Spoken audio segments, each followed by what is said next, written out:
exactly what we went through a year ago. And stuff didn't bounce your way, but you know we can do this. And so my guess is I wouldn't want to play these guys the next couple games. We go 2 for 17 from the three and eke out a game. And my two freshmen played well. I thought DJ did a great job on pack. Billy and Carter, our 8 guys, all 8 played well. Gave us something. So, but I'm going to say it again. I've been there a year ago. And all of a sudden you start winning games and you look around and you're right there. I'm just happy we won't play them. Go ahead. I believe this is still the case. Darius and Malik are the highest scoring freshman duo in the country. I guess obviously they came up big again today. I guess just how have you seen those two kind of develop and build that chemistry since they've been on campus? I had a mother of a kid we're recruiting said, I'm going to be honest with you. I never thought you'd get those two to play together. I can't believe it. I don't know how you did it. But that's getting really good players to give up something, to be about each other. That's what we do. So when you say having 2 freshman guards, Malik Monk, De'Aaron Fox, John Wall, Eric, but I can name about 12 other pairs, that they grow to love each other and respect each other. And today, Malik Thomas is the one that separated the game for us. We were struggling to get baskets, and he just drove and got them. Matt. Thanks. Coach Malik, when we just spoke to him, he said this was a character-building win. Could you get that sense on the road, the environment was getting there? I mean, what does this win do for your team? I like the fact that we went 2 for 17 and won. So that here's what happens. You miss.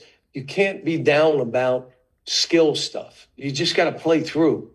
But all the easy stuff, running the court, spacing where you're supposed to, being shot ready, sprinting, defending, rebounding in traffic, yelling for ball. It takes no skill. It takes no confidence. Be confident. It doesn't take that. It's just energy and effort. And then your offense will show because you're building your own muscles by doing it that way.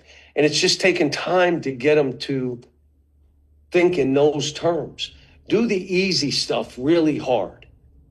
See, I've had guys, you've seen guys, where they want to make an unbelievable play every 5th play. So the other 4, they don't have to play.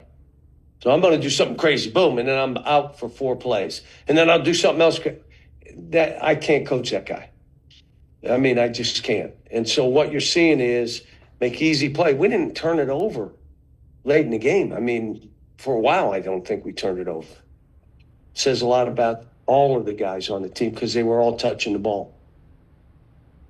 Hey, Coach, you talked earlier this week about just wanting a consistent mindset from your team. Curious what you thought about, what was your mindset like today? Well, I gave them off Sunday.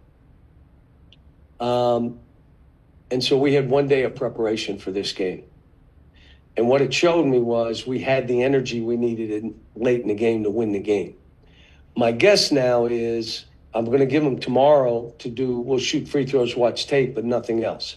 We got 2 days to prepare for a game. I think we play Saturday. All I'm saying to this team, this may be a 2-day-a-week off team and bring it during the games. Really smart. We are athletic and our speed does kill. And so maybe that's this team. I got to figure that out. But when you practice, you got to go. Because when you're on that court, you only know one thing. I'm going hard. Everything I'm doing is locking into this practice. So I've got to figure that out with this group. Yeah, Coach, you kind of briefly touched on it already. When you go 2 for 17 from beyond the arc and you're able to score 56 points in the paint, what you like about your team getting downhill and getting into transition tonight? Well, I got a couple guys that are so good going to the rim, but they got that bag of tricks over here that they got to grab into and shoot contested threes. Like, why? When you go to the rim, you're either dunking it, grabbing, and one. Why would you do it? Well, that's part of me. I can really, okay, now you're 0 for 4. You could have had 8 more points, maybe 9, 10, because they would have fouled you. It just, they'll get it, but they got to keep sticking their hand on the stove and just say, come on, man. And one of the things I told them this week, the guys that have played for me, we're coaching individual players to be their best. My staff adds value to individual players or they're not on my staff. Well, they'll say, well, you don't care about winning. Well, you probably haven't watched me coach or been in a practice. You can say that. Not true. But I do know my responsibility is to help every player be their best. I will not live with regrets. They might, because they won't listen. And they'll fight me till the end. Okay? You're going to look back and say, I should have just listened. Yeah. And you guys get drafted and made $6 billion and shit, 13 All-Stars and MVPs. But you do it your way. And that's where I am with some of the guys. Just look, I'm trying to make it so you are your best. The other thing with my team, even though there may be the same position, they are not the same. Nick is so different than Malik Ewing. TB, different than those two. Carter and Billy, two different players. They may be the same size. Our three guards are all completely different. So just be the best you are. Be a star in your role in what you do for us, because everybody's different. So I'm doing everything I can. It's all the mental part of this. And it's hard because you know what they do when the game ends?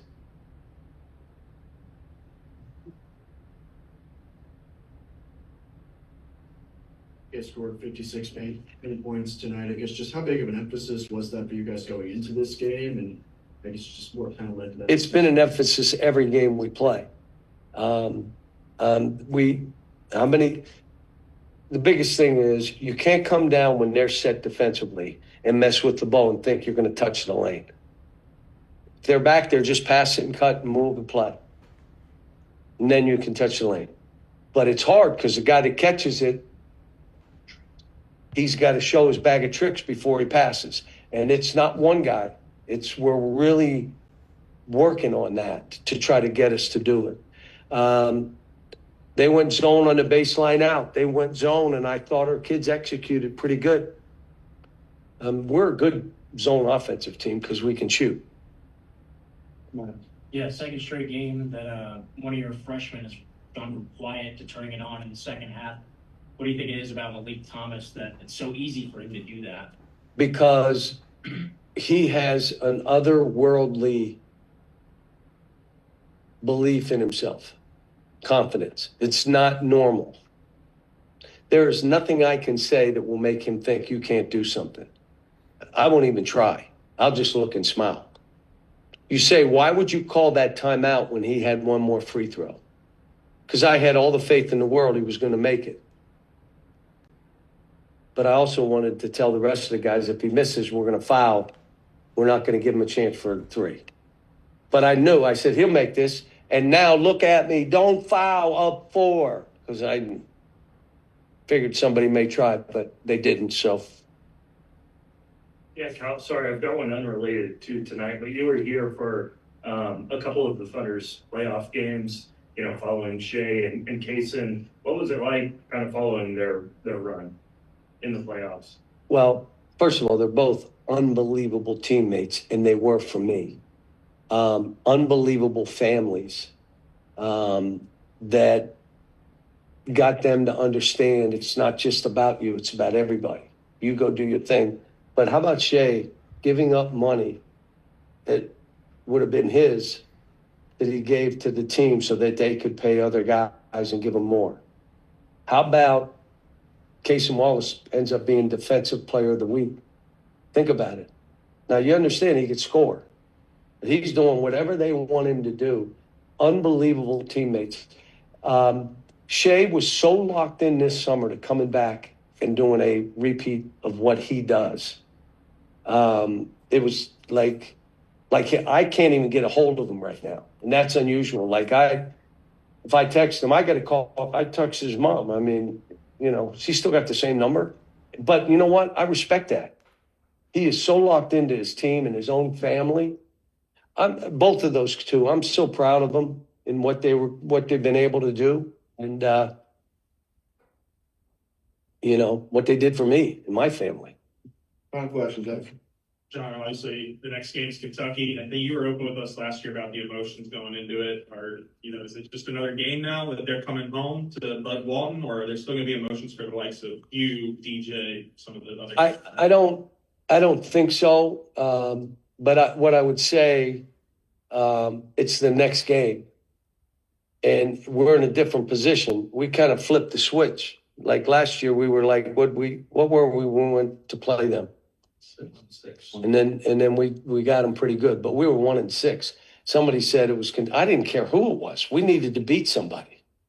And now the only significance of the game to me is we need to keep winning because let's stay pace with what's going on and people around us. And they're playing great. Mark Pope's doing a great job. He is.